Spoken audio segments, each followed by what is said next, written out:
Chapter 17 I Wish You Could See the World Through My Eyes. Part 1 Dragaatu. Second day of the 9th month, 702nd year. The desert had been cruel to those who followed Dragaatu, and supplies were nearly depleted. With wide eyes and dry mouths, the people rushed to drink from the reservoir, the hills looming over them. Once refreshed, they began pitching their tents and rejoicing. The punishing journey was over, and finally they had plentiful supply of water. Amidst the rejoicing, many set out into the hills to find nuts, berries, roots, and to hunt for fresh meat. While crossing the great sea of sand, Dragaatu had gathered the Hanora and told them how the nation would be structured. The plans were then spread by word of mouth amongst the people. I will pitch my tent at the very foot of the hills, Dragaatu had said. You, Hanora, and your families will do the same. The rest of the people will pitch in a semicircle with the hills behind us. We will fan out to the east and west. I want the majority of land to be allocated according to the size of a family. If a family is small, they will get a smaller portion of land than that of a big family. A lot of land to the west will be used for crops and livestock, as it's close to the reservoir and more fertile. Apart from a few exceptions, the blacksmiths, glassmakers, potters, cloth weavers, parchment makers, and most of the other trades will settle on the outskirts. We will also construct some declaration posts. 9th day of the 9th month, 702nd year. The people settled well. Despite the long journey, they worked hard to make sure everyone had shelter, food, water, and resources to establish their own trades. Dragaatu decided they should have some time to celebrate before the real work of building houses and establishing an infrastructure began. There was one thing he had wanted to do that would certainly give them cause for great celebration. He sat with Freta by the water source, ready to do what he had long put off. With the large wind catcher above them, he turned to her, taking her hands in his. Freta, I love you more than anything in this world. You have always stuck by me, and there's no one else I would commit myself to. We have an opportunity to make life perfect, and my perfect life would be to have you as my wife. He took a deep breath. Freta, will you marry me? There was a moment of silence. Dragaatu struggled to read Freta's face. Then a cheeky smile appeared. It's about time, she said. Dragaatu sighed with relief. Of course I will be your wife, Freta continued. You are my someone, Dragaatu. I want to grow old with you here in our new nation. 13th day, the 9th month, 702nd year. A mountain of wood had been gathered to begin the celebrations. The people flocked in anticipation, and Dragaatu used his fire gift. The mound of wood burst into flames that roared and crackled and spat as the crimson and yellow tongues were fed. All the people cheered and clapped. After beholding the spectacle, they broke into groups and played music, told stories, had contests of strength, and danced. 2 days into the celebrations, the fire still roared. Fresh wood was regularly added, and its light held back the darkness of the night. Freta walked through the open path between the people, her dress a deep red and covered with finely stitched, majestic black patterns. The blonde hair, normally tied back, tumbled down her back beautifully, and looked like sunbeams in the illumination of the stars and fire. Dragaatu waited close to the fire and watched her approach. Honrus stood at his side with the book of law in hand, ready to read the marriage vows and rites. Dragaatu couldn't help but grin from ear to ear as Freta took the last few steps to stand on the other side of Honrus. She returned the grin and gave him a loving wink. Honrus took a step back to face them and the crowd, and faintly felt the heat of the fire on his back. He gave them a quick smile of approval and pride. They smiled back warmly, and Honrus began. Tonight we have the joy of witnessing the marriage of two of the greatest people any of us have ever known or will ever know. Their generosity and accomplishments are more than most dream of. On my right, we have our leader and friend Dragaatu, the chosen and gifted. He has used his strength to help us and guided us here to have the life we wanted. On my left is Freta, who slew the wolf with Dragatu, who has been a friend to all, and whose strengths go far beyond our own. She is kind and loving, but always the speaker of truth and willing to correct us when we could do better. In many ways, she has been like a mother to us. Never have there been two people more suited for each other, and I am humbled to have the privilege of reading the vows. Honrus looked down at the Book of Law and begun to read. I, Honrus, have been asked to bind Dragatu and Freta in marriage, here in the witness of all those who can hear my voice, all those who cannot, all those below and all those above, all those in front and all those behind. In the presence of the Creator, we ask a blessing upon Dragatu and Freta as they make their vows and promises, and as they live their lives as husband and wife. You, Dragatu, and you, Freta, promise to live the Book of Law, and by so doing obey the marriage promises within, to provide for your family first and foremost, and then work together to help all those you can from this day forward. Honrus looked up to Freta, who smiled, and looking at Dragatu replied, I do. Honrus turned to look at Dragatu, who returned Freta's gaze. I do. The vows are confirmed, Honrus said. I now pronounce you husband and wife. Dragatu and Freta kissed. Those who could see cheered and clapped, and it rippled through the crowd and spread amongst almost all those who had gathered. The sound echoed like thunder, and everyone stood shocked by the immensity of the sound. Your people honor you, Honrus said, and we will honor them, as we have promised, Dragatu replied. Freta nodded in agreement. The following day, a declaration was posted on the few posts that had been erected. Dragatu had written his promises to the people and what he expected from them. He told them that riches would flow, that he would expect them to work hard, that they should help each other, and lastly, that his Honora would to have a new name. They would be known as the Coriol Honora, which meant strongest watchers, overseers, and they would be there to help the people. Dragatu's journal entries. Journal entry, 14th day of the 9th month, 702nd year. It has been a busy week, and I'm starting to miss the comfort of the castle, but I must forget the past. Freta and I are married, and the building of our great nation is about to start. One day, I will have a great house, and we shall have lives full of hard work, happiness, and luxury. Journal entry, 17th day of the 9th month, 702nd year.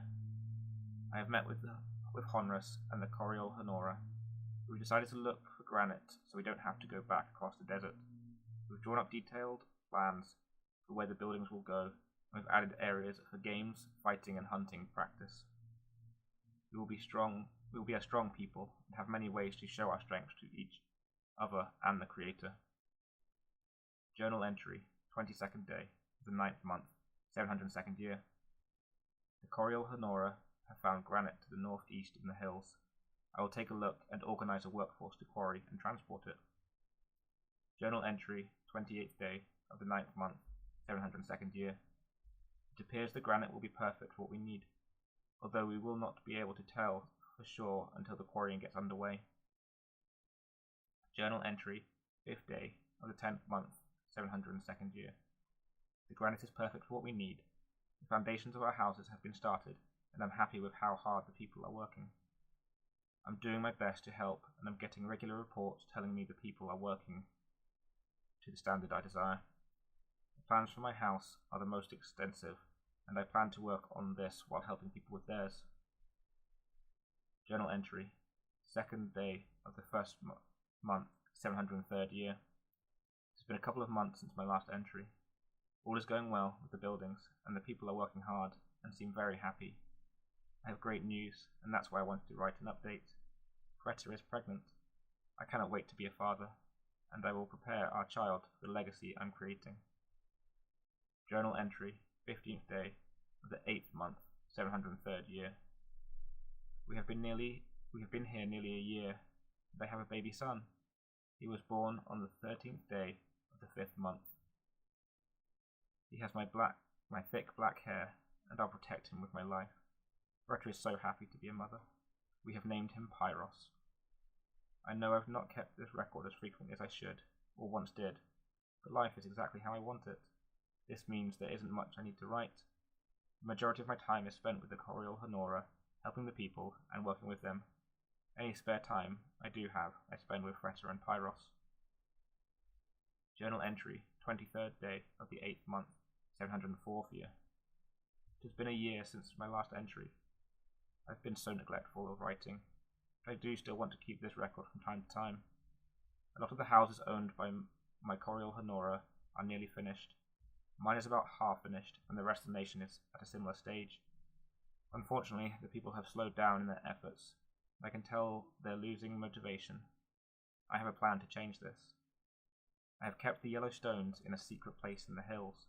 My fire gift is strong now, and I can melt the stones into the precious metal without feeling tired. I call it Unum metal, gifted metal, because I saw it when I got my gift.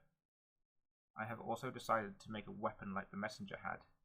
I will call it an Unatu, but I have not quite mastered making one yet. To help motivate the people, I have made the Unum into little pieces like pebbles. I will distribute it amongst them, and it should encourage them to work hard. Journal entry, 20th day of the 9th month, 704th year. The Unum was welcome with amazement, and the people keep asking me where it came from. It's a secret, I tell them. It can be used for trading, or to keep as wealth. They thanked me for the gift, and I told them there'll be more Unum if they work hard. Journal entry, 15th day of the 6th month, 707th year. Time just slips by without any sign of letting us catch our breath. Pyros is growing up so fast. It seems like yesterday that he was born, and now he is 4 years old. He loves to wrestle, and he is strong. I think he's going to be a great hunter and fighter. He loves to watch the fighting competitions we hold. We have these half-yearly. People come and show their strength, or watch and see the strength of others. A lot of the people enter the competition, and the nation has been divided into sections.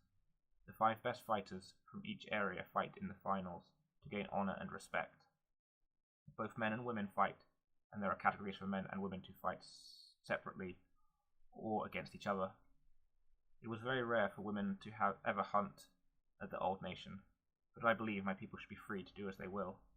If women want to fight with men, they should be able to. They often beat men because they are more agile. It makes the competition very exciting. We hold the finals in the center of the nation, and people gather on rooftops to watch it. I'll win the competition one day, Pyros often tells me, and I'm sure he will. He often asks why I don't fight. I tell him it would be unfair for me to join in because of my gifted strength. However, I always give the people a show by fighting the most ferocious beasts they can find from the hills, or entertain them with a display of my gift. Journal entry, 28th day of the 8th month, 707th year. We have been here nearly 5 years now, and everyone is so happy. All the buildings have been finished, and they are so beautiful. We have inlaid Unum into some of the faces of the houses, and it looks incredible when the sun sparkles off it. I have distributed more Unum, and there is also a prize of Unum for the winner of the fighting competition. The people continue to work hard with farming and raising animals. We have everything we ever need. We have our families and friends, and my leadership is doing so much good. I continue to hold meetings with the Coriol Honora, and we discuss how the people are doing and what we can do to better their lives. Recently, I've noticed that people don't follow the Book of Law as well as they could. We have made sure every family has a copy, but when we did this, some people said they didn't want one. They said they didn't believe the Creator existed. It seems outrageous that they still don't believe, even when my gift is clear evidence. It brought back a faint memory of Korith, who was killed by a lion when we were young. I remembered how Korith and I debated this. I also spent some time thinking about that day when the lions attacked and he died. I miss him. I'm going to read over my early entries and try to remember Korith more. He died helping protect the farms, and I should have done more to honor him. As for the people, I told them they needed to have a Book of Law and would be happy if they followed its teachings. I told them the Coriol Honora would visit them to offer help and read the book with them from time to time. They seemed to accept this. Journal entry, 5th day of the 9th month, 707th year. I have looked back over my journal and have read things I should never have forgotten. I'm so angry with myself. I'm determined to correct my mistakes. I read how Korith and I debated about the Creator, and how his father didn't believe. Our debate led me to read a secret book my father told me about, called the Book of Prophecy. What I read didn't make any sense at the time, so I ignored it. I wish I had taken it seriously, but I was young and had no idea what the prophecy meant. How could I have? I now know the Book of Prophecy has prophecies that come true. I know this because I reread the one I had recorded in here. This was the prophecy. When the 3 are divided and 2 remain, the 3rd will be bringer of misery and pain. I thought long and hard about this when I reread it. I tried to think of things that involved the number 3. Then, out of nowhere, I realized the truth. It meant my brothers and I. There are 3 of us, and when I left them, they remained, which is 2. Then it said the 3rd will be bringer of misery and pain. I must be the 3rd it speaks of, but I tried to think how this could relate to me. I have brought joy to those who followed me. Then I remembered the faces of the people at the old nation as we left. They were miserable because we were leaving. I didn't think the wording was accurate, because they brought the misery and pain on themselves. However, I could see that if people didn't know any better, it looked like it was my fault. I know it wasn't. I tried my hardest, but leading with my brothers wasn't working. I'm still confused that I should be accused of bringing misery and pain, as all I do is for the Creator. I guess it must mean at that specific time. I will do better though. I will find new ways to help my people obey the Book of Law, and by doing so, they will be happier. Journal entry, 6th day of the 9th month, 707th year. I have decided to hold meetings once a week where the people will come together in small groups. At these meetings, their progress in obeying the Book of Law can be monitored by the Coriol Honora. They can encourage each other, and help will be given to those who might be struggling. I will discuss this with the Coriol Honora and get their opinions and ideas. As for now, I can't stop thinking about the Book of Prophecy. If I had been wiser, I could have taken the Book of Prophecy. I could have read it and learned its secrets. People could marvel at the knowledge of the future. Everyone would come to me for my knowledge. I could even unite all the people again. People would leave my brothers and have me as their true leader. I must find a way to get this book.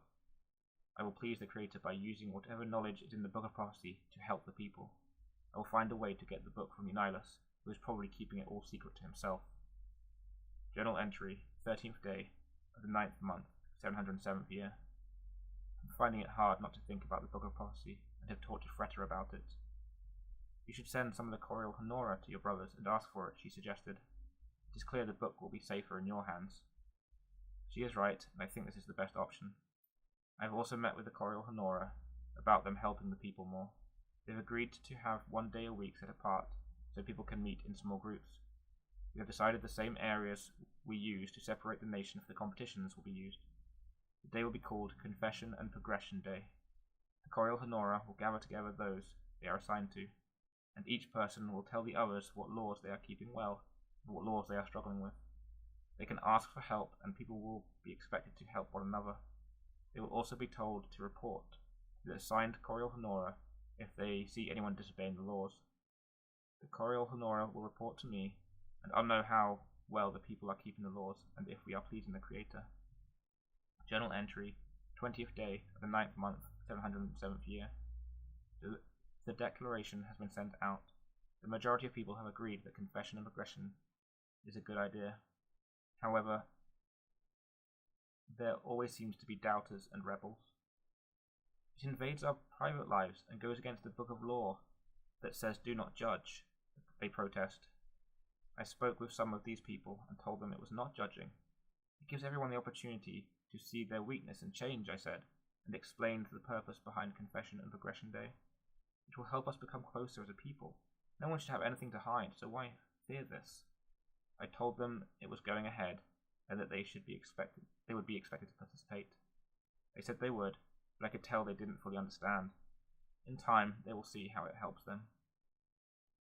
Journal entry, 23rd day, the 9th month, 707th year. I have gathered some of my closest Coriol Honora and told them I want them to cross the desert and get the Book of Prophecy from Eunyalus. I didn't tell them of its importance or its title. I told them it was a book my father had given me and I wanted it, the Papyrus, and future generations of my family. I said Honorius would lead them and he would know the details. After talking to them, I asked Honorius to stay behind. Do all you can to get the book and make sure no one reads it, I said. It's called the Book of Prophecy, and very important. It was hard to trust anyone with this, but he promised to do all he could to get it. I would have gone myself, but I don't want to see my brothers. Journal entry, 26th day, the 9th month, 707th year. Honors and the others have left to get the Book of Prophecy, and we have had our first day of confession and progression. The reports seem to be positive, but there's still room for improvement if we are to please the Creator and live happily. Rion has suggested there be something to separate the Coriol Honora from the people. I've spoken with all the Coriol Honora, and we've decided to make long dark red robes. These will have a hood for prominence and my symbol on the back. These robes will give them a symbol of authority that the people will respect and honor. Journal entry, 30th day of the 9th month, 707th year. I'm at the hills and checking my Unum. There's still plenty left, and my efforts to make my Unatu are improving. I'm going to make one that I'll wear as a symbol of my power. To make it special, I'm going to mould the largest red stone I found at the ore pits into the bottom of the hand grip. Journal entry, 4th day, the 10th month, 707th year. I have spent many hours making my Unatu, and it's finally good enough. I used a mould to fuse the red stone with the liquid Unum, and as it solidified. After polishing the Unatu and stone, I held it up to the light. It is so beautiful. I cannot wait to show people. Journal entry, 8th day, 10th month, 707th year. I have returned wearing my Unatu around my waist instead of my knives. I attached it to my belt, like the messengers. A lot of people have seen me wearing it, and they have either looked at it confused, walking away scared, or have whispered and pointed with their friends as I walked by. I asked Rion why the people didn't admire the Unatu. People aren't sure of its purpose, and think it was for killing humans, he told me. I was shocked. How could they misjudge me so badly after all I've done? I got the Coriol Honora together and reminded them that no person in our history has ever killed, and I certainly wouldn't do such a thing. I decided to send out a declaration saying the Unatu would be a symbol of my leadership and a symbol of our strength, and it would never be used to harm people. I told them it was ornamental, and that it would be passed down to Pyrrhus when he became their leader. Journal entry, 11th day, 10th month, 707th year. Since the declaration, people have seemed to accept the Unatu as the symbol it was intended to be. Its edges are sharp and could hurt someone easily, but their fears are illogical. I wouldn't need it if I had to defend myself. I have my fire gift and strength. Journal entry, 3rd day of the 12th month, 707th year. I haven't been sleeping well, and have been very distracted. I don't spend as much time with Pyrrhus or Fretta as I used to. I've been going into the hills alone a lot. Fretta has noticed, and expressed her concerns. She came to see me last night as I sat in my meeting room, thinking about the Book of Prophecy. Drugatu, she said in a hesitant tone. I looked up from the table where I was sitting. What? I snapped, her interruption disturbing my thoughts. Her face dropped, and I saw pain in her eyes. Sorry, I said, ashamed. I was deep in thought, and was startled by the interruption. She looked at me, her eyes full of concern, then walked to the chair next to mine, sat down, and took a deep breath. I'm worried about you, Drugatu. You've been so distracted lately, and so focused on what the Book of Prophecy might contain. You disappear for days at a time. I have to tell the people in Pyrrhus that you're away hunting, or checking the water supply, when in reality I have no idea where you are. Fretta's voice started to rise. Maybe you should let this obsession go. I want the man I fell in love with back. I want the man I could joke and laugh with. I want the man whose thoughts were always to improve the lives of others. I couldn't help but get frustrated. That is what I'm doing, I replied. I've organized the people so they can meet once a week to help each other. It means I don't have to baby them the way my brothers did. You say I'm not focused on helping them. She went to interrupt, but I had more to say. But my thoughts are always on the people. That is why I'm so distracted. The Book of Prophecy could make life so much better. Imagine if I knew the future. I could use this knowledge to unite all the people again under my leadership. I've also been distracted by thoughts of what the book might contain. My father told me these things would come forward when the time was right, and I feel that time is now. I believe the Creator wants a true leader to have this information. I must be that person. That is why I'm so distracted. I want to know what's in the book so I can use it to help everyone. Anyway, it's too late. You know Honrus and the others have gone to get it. But what happens if they don't bring it back? What will you do then? Whatever it takes, I said with hands outstretched, begging her to understand. Why can't you see how important it is? Everything that's happened since I can remember has led to this point. The loss of my father, the promises I made to protect the book, the Creator giving me my gift, moving here, and me reading the prophecy again. It's all a sequence of events that can't be coincidence. If I do not get the book of prophecy, I fail. If I do not help the people to the best of my ability, I fail. I need you to understand. I cannot do this without you. You have always been by my side. Without you, I'm alone. I don't want to be alone again. She was quiet for a few seconds. I'll always stand by your side, Rigatu. Always, she said. But I need you to understand that I have had to make sure this is the right path we are to take. What we do from here could have consequences we don't see. Nevertheless, I'm here for you. I just need you to listen to me more. Please promise me that you will. Will you also promise to spend more time with Pyros and the people? They'll respect and love you even more if you do this. There was a pause as I thought about what she said. I looked into her beautiful face and realized she was right. I promise that I will do my best to listen to your advice, I said, taking her hand. I will spend more time with Pyros and the people. Thank you for understanding and reminding me of my responsibilities. I dropped my head, ashamed of not always being the man I should be. She raised her free hand and caressed the side of my cheek, lifting my head and looking me in the eye. I will do my best to support you in getting this book, and together we will learn its secrets, and then help the people. In return, you will let me advise you, and you'll take time to be with Pyros and the people. I nodded and kissed her. I'm so thankful for the strength Retta has. I know I'm stubborn, and many people think I'm too strict. She knows that my forceful nature is just so that things get done, and so people listen to me. I love her more because she understands me and is trying to help. Journal entry, 27th day, the 12th month, 707th year. I've kept my promises to Fretta, and have sent a declaration to the people. I said that on Confession and Progression Day, I would visit different groups each week, and I would do my best to support them. The declaration seems to have been met with good response. Journal entry, 2nd day of the 1st month, 708th year. I visited my first group of people. Many of them wouldn't even look me in the eyes as I sat listening.